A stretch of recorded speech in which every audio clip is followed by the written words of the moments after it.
네. 자, 우리 이제 앞에 지구 단위 계획까지 마무리가 되면 이제 도시 관리 계획이 다 끝났습니다. 자, 우리 앞에 지금까지 배운 게 광역 도시 계획이고 도시 군 기본 계획이고 이 도시 관리 계획을 6가지 내용에 따라서 다 정리를 하셨습니다. 자, 그럼 이제 국토계획부에서는 이제 마무리가 되는 과정이 있는데 9강에서 개발행위 허가라는 파트가 나옵니다. 자, 이 개발행위 허가는 자, 토지 소유자들이 개인적으로 사적으로 개발행위를 5가지를 우리 법에 한다고 돼 있어요. 자, 이제 금전적인 수익을 위해서 건물 짓고 물건 쌓고 토토토라고 우리 수업 시간에 배웠습니다. 건축물의 건축, 공작물 설치, 물건의 적재, 토지 형질 변경, 토석의 채취, 토지의 분할입니다. 이런 5가지 개발행위 할 때는 행정관청한테 가서 사전에 물어봐야 된다. 개발행위 허가라는 제도가 있으니까 그 개발행위 허가라는 제도를 잘 이해하시고 관련 내용들을 한번 우리 복습 한번 하시는 시간을 갖도록 하겠습니다. 자, 국토계획법의 이제 9강의 개발행위 허가도 이제 학습 절차를 잘 보세요. 자, 우리 개발행위 허가 대상은 5가지가 있는 거죠. 5개. 자, 우리 건축물의 건축, 물건의 적재, 토지 형질 변경, 토석 채취, 토지 분할이 사적으로 개발행위를 하는 거예요. 그러면 이제 그런 개발행위가 우리 앞에서 배운 도시관리계획하고 잘 맞아야 된다고요. 그런 것들을 확인받는 작업이 개발행위 허가니까 우리 개발행위 허가 대상은 5가지가 있다는 사실을 보시고 중요한 거는 허가를 안 받는 걸 뺄 줄 아셔야 돼요. 허가를 안 받는 것 같은 건 행위가 있습니다. 대표적으로 도시계획 사업하는 사람은 허가를 안 받는 거예요. 자, 이게 사적으로 개발행위 할 때 허가 받는 거지 도시계획 사업은 공익적 사업이니까 허가를 안 받는 것입니다. 이렇게 허가를 안 받는 행위를 제가 이제 빼드릴 테니까 잘 내용들을 보시면서 허가 안 받는 걸 찾아보십시오. 자, 그 다음에 이제 다음으로 보시면 이 개발행위 허가 신청을 하면 허가 처리하는 기간이 15일이라는 기간이 있습니다. 그래서 허가 처리하는 절차, 15일 안에 허가 불허가를 해야 한다. 허가 불허가는 서면으로 또는 국토유형 정보체계를 가지고 통지해야 한다. 이런 것들을 살펴보시면 되겠고, 자, 그 다음 우리 허가의 기준. 자, 개발의 허가 신청을 내주면 허가를 다 내주는 게 아닙니다. 허가 내주는 법적인 기준이 있어서 그 허가 기준에 모두 맞아야지. 허가 기준에 모두 맞아야지. 5가지 기준이 있는데 그 기준에 모두 맞으면 개발의 허가를 받을 수가 있어요. 하나라도 어긋나면 허가가 안 나옵니다. 허가 기준. 그리고 허가의 제한. 개발행위 허가 신청을 냈더니 자, 당분간 허가 신청을 안 받아줍니다. 이렇게 제한할 수 있다는 거예요. 네, 그리고 마지막으로 그 준공검사는 이 개발행위 허가받는 것은 5가지인데 준공검사는 3개만 맞는 겁니다. 그리고 무허가 개발행위 하면 처벌이 됩니다. 자, 3년 이하 징역, 3천만 원 벌금. 자, 우리 앞에서 지구단위 계획에 맞지 않게 건물을 건축하면 2년 이하의 징역, 2천만 원 이하의 처벌 대상인데 이 개발행위 허가를 안 받고 개발행위 하면 이때는 3년 3천만 원이니까 굉장히 중한 처벌이 되는 것이죠.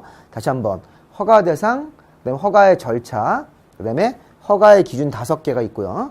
그다음에 허가의 제한, 개발의 허가를 제한할 수 있는 사유가 있고, 그리고 나머지 준공검사 이런 식으로 개발의 허가를 한번 쭉 한번 테마별로 잡아주시고 주제를 잡아주고 정리를 하시면 되겠습니다. 자, 이쪽 오시면요, 바로 첫 번째 주제로 들어갑니다. 개발행위 허가. 자, 허가 대상의 원칙에서 자, 다음은 하나에 이렇게 5가지 개발행위가 있죠. 건물 짓고, 물건 쌓고, 토지 형질 변경, 토석 채취, 토지 분할인데 좀 잘 좀 보셔야 될 게 있습니다. 글자가 좀 많아서 여러분들 좀 혼란스러울 것 같은데요. 자, 이거죠. 자, 우리가 다음 어느 하나 행위를 할 때는 자, 우리 허가권자, 특별광역, 자치시장, 자치도지사, 시장원수 이렇게 각자 도시의 장 6명의 개발행위 허가를 받아야 된다.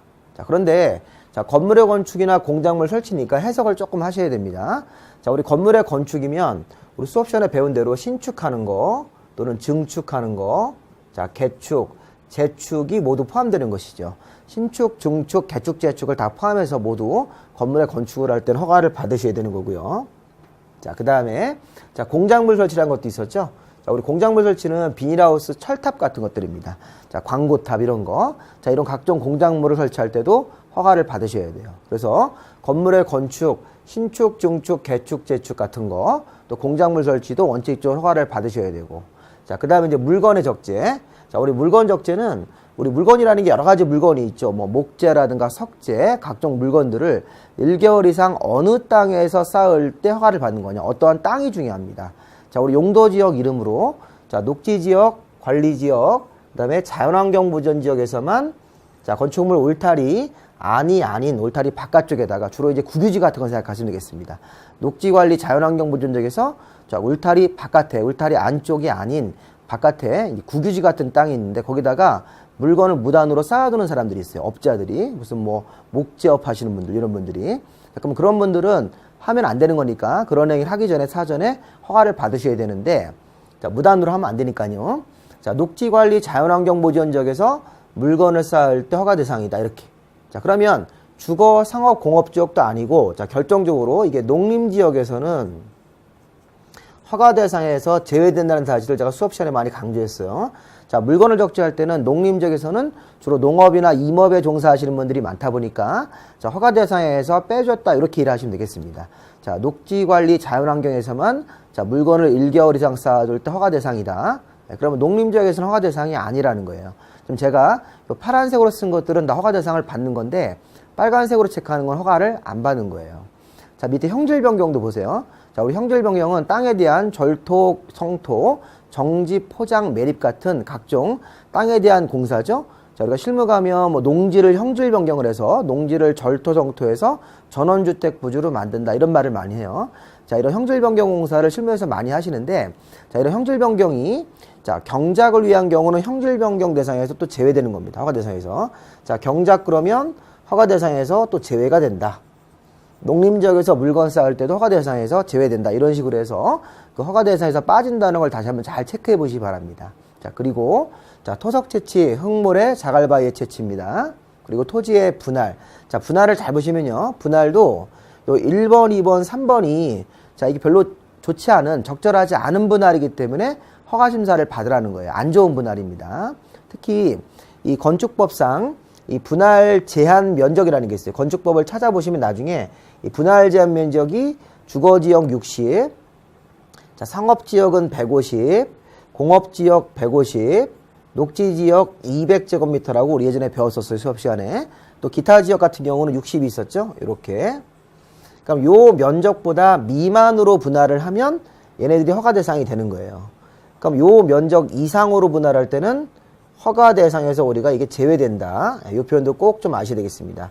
자, 분할 제한 면적 이상으로 분할할 때는 허가 대상에서 제외되고 분할 면적 미만이 허가 대상이 되는 것이죠. 다시 한번. 자, 분할 제한 면적이 주거지역 60, 상업지역 150, 공업지역 150, 녹지지역 200, 기타 지역은 60입니다. 자, 건축법에 그렇게 써 있어요. 그러한 분할 제한 면적 미만으로 분할할 때는 너무 작은 면적으로 토지를 분할하기 때문에 허가를 받으셔야 돼요. 그런데 이 분할 제한 면적 이상으로 분할할 때는 허가 대상에서 제외가 된다는 사실. 그리고 밑에 같은 경우도 이 세 번째 분할도 안 좋은 건데, 너비가 5m 이하로 분할하는 것도 좋지 않은 분할이기 때문에 허가 대상이 되는 거죠. 토지가 너무 이렇게 5m 이하로 한쪽 면이 나오면, 좁고 긴 모양 토지가 나오는 형태로 분할하면 곧 허가를 받으셔야 돼요. 분할 제한 면적 미만, 너비가 5m 이하 분할은 좋지 않은 분할이니까. 자, 다시 한번 우리 허가를 받아야 되는 거. 건물의 건축, 공작물 설치는 기본적으로 허가를 받아야 된다. 그리고 녹지관리 자연환경에서 울타리 안이 아닌 바깥에다가 물건을 1개월 이상 적재하는 행위도 허가를 받습니다. 자, 그러면 이제 농림지역에서는 허가 대상에서는 제외한다. 자, 농림에서는 허가 대상에서 제외가 된다. 자, 절토, 성토, 정지, 포장, 매립 같은 형질 변경도 허가를 받는데, 자, 경작을 위한 경우는 허가 대상에서 제외가 됩니다. 그리고 분할할 때도 좋지 않은 분할, 근데 정상적으로 분할 제한 면적 이상으로 분할할 때는 허가를 안 받고 분할할 수도 있다는 것이죠. 주거지역을 분할해서 양쪽 분할되어지는 부분이 각각 뭐 60, 60 이상 이렇게 분할되어지는 부분이 60, 60 이상 이렇게 분할되면 허가를 안 받고 분할할 수 있다는 사실을 잘 보시기 바랍니다. 그리고 허가 안 받는 게 하나 더 있었죠. 단, 여기 도시계획 사업하는 사람들. 자, 도시계획 사업도 공익사업이니까 허가받는 대상에서 제외가 되어 있습니다. 자, 그래서 우리가 허가받는 거에서 여기서 보시면 파란색으로 쓴 원문이 허가를 받아야 되는데 허가를 안 받는 예외를 좀 제가 4가지를 찾아드렸어요. 도시계획 사업하는 사람들 공익사업이니까 허가 안 받고, 농림지역에서 물건을 쌓는 것은 농사짓는 행위니까 안 받고, 그다음에 경작을 위한 형질 변경도 허가 대상에서 제외하고, 농사짓는 거니까. 자, 분할 제한 면적 미만이 받으니까 반대로 이상일 때는 안 받는 거죠. 분할 제한 면적 이상으로 분할할 때 이런 것들. 자, 그리고 이제 밑에 하나 더 있는데, 자, 이 경미한 변경이 뭐냐면 허가받은 사항을 변경할 때도, 자, 허가받은 사항을 변경할 때도 변경 허가를 받으셔야 돼요. 그게 원칙입니다. 그런데 경미한 사항, 자, 사업 기간을 단축한다든가 아니면 사업 부지 면적이나 건축물의 연면적을 5% 범위 안에서 축소하는 경우는 경미한 변경이기 때문에 변경허가를 허가 없이도 가능하다는 사실도 추가적으로 좀 알아두시기 바랍니다. 마지막 내용은 허가받은 사항을 변경할 때도 변경허가를 받아야 된다. 그런데 경미한 변경사항이 있다면 허가를 안 받고도 변경할 수 있다. 사후적으로 통지만 하시면 돼요. 그리고 경미한 변경이 뭐냐? 사업기간을 늘리지 말고 단축하고 사업 부지 면적이나 건축물의 연면적을 5% 범위 안에서 축소하는 거. 축소입니다. 확장이 아닙니다. 그 기출문제 한번 출제가 됐죠. 그런 부분들을 허가 안 받는 행위로 한번 잘 생각해 보시기 바랍니다. 자, 이렇게 허가를 받는 대상이 굉장히 복잡하네요. 그렇죠? 5가지 허가 받는 게 있고 허가 안 받는 거 골라내시는 거. 자, 그런데 뒤에 가보시면 허가 안 받는 예외적 행위가 더 있어요. 자, 조금 우리 어렵지만 한번 제가 살펴보겠습니다. 자, 허가를 안 받는 행위는 지금 재해 복구나 재난 수습을 위한 응급조치. 자, 재해가 나서 재해를 복구하기 위해서 자, 아직 응급조치로서 개발 행위할 때는 허가를 안 받고 당연히 할 수 있어야 되는 겁니다. 대신 행위 후 1개월 안에 신고. 자, 우리 부담 없이 그냥 보세요. 아, 재해 복구를 위한 개발 행위는 허가 안 받고 할 수 있지. 이렇게. 자, 그 다음에 건축법상 신고 대상 건축물. 자, 우리 소규모 건축물이에요. 건축법상 신고 대상이면 뭐 연면적이 합이 100제곱미터 이하. 자, 그 범위 안에서 증축을 하거나 개축을 하거나 재축을 할 때 신축은 안 돼요. 자, 우리 앞에서 이 앞에 강의에서 여기 개발의 허가 대상에서 건물의 건축이라는 행위 안에는 우리 신축도 들어가고 증축도 들어가고 개축, 재축이 다 들어가잖아요. 원래 건축이라는 행위는 신축, 증축, 개축, 재축이 모두 원칙적으로 허가를 받아야 되는 행위가 되는 거예요. 그런데 얘가 이제 허가 안 받는 행위에서 건축법상 신고 대상 건축물이면 우리가 소규모 건물로 해석하고 그 100제곱미터 이하 정도로 보시면 돼요. 그런 100제곱미터 내에서 증축을 하고 100제곱미터 내에서 개축을 하고 100제곱미터 내에서 재축을 하면 그때는 허가 대상에서 제외가 되는 거예요. 허가 안 받고 할 수 있다. 허가 대상에서 이렇게 제외될 수 있다는 행위입니다. 자, 그 밖에 경미한 행위. 자, 우리 허가 안 받는 게 재해복구, 그다음에 건축법상 신고 대상의 소규모 사이즈의 증축, 개축, 재축. 자, 그 밖에 다음 경미한 행위는 이런 게 있어요. 자, 여기 보시면 우리 공작물 설치할 때도 대표적으로 보세요. 자, 도시지역 같은 데서 자, 무게가 50톤 이하, 부피가 53제곱미터 이하, 네, 공작물에 차지하는 땅의 면적이 50제곱미터 이하. 자, 요거는 요 세 개의 단위 중에 하나만 걸리시면 돼요. 공작물이 도시지역에서 무게가 뭐 45톤, 공작물의 면적이 40 이렇게만 나오면 허가 안 받는 것으로 뺄 수 있다는 거예요. 자, 빼는 이유는 당연히 사이즈가 작아서 그런 거죠. 사이즈가 작으면 허가 안 받는 것으로 추가적으로 빼주는 거예요. 국민들의 편의를 위해서. 그리고 요 니은번에 보시면 공작물이 비닐하우스인데 여기 보니까 농림어업용 비닐하우스라는 게 있어요. 농림어업용 비닐하우스도 허가 안 받는 비닐하우스로 우리가 이제 농사짓는 비닐하우스니까. 다만 주의할 점. 농림어업용 비닐하우스가 허가를 안 받는 공작물인데 여기 어업용이라고 하더라도 육상 어류양식장은 허가를 안 받는 비닐하우스에서 제외가 되기 때문에 이걸 허가를 받으셔야 돼요. 이 파란색입니다. 자, 어업용 비닐하우스 월 허가 안 받는 거지만 육상 어류양식장은 허가를 받아야 되는 것으로 다시 이걸 또 이렇게 변경하셔야 됩니다. 자, 농림어업용 비닐하우스 허가를 안 받습니다. 육상 어류양식장은 허가를 받는 비닐하우스로 그 정리를 좀 하셔야 되겠습니다.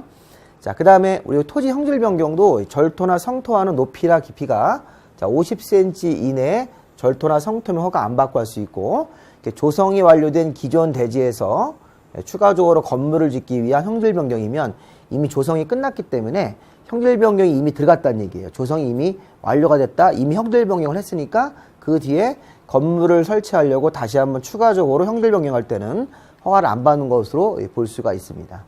자, 토석 재치도 자, 면적 25제곱미터 이하인 토지에서 부피가 53제곱미터를 맞춰서 하면 허가 안 받고 할 수 있고 이 분할도 뭐 사도개설어가 공공용지 그다음에 요 네 번째 항목에 자기 토지 일부가 도시계획서로 들어가면 잘 보세요.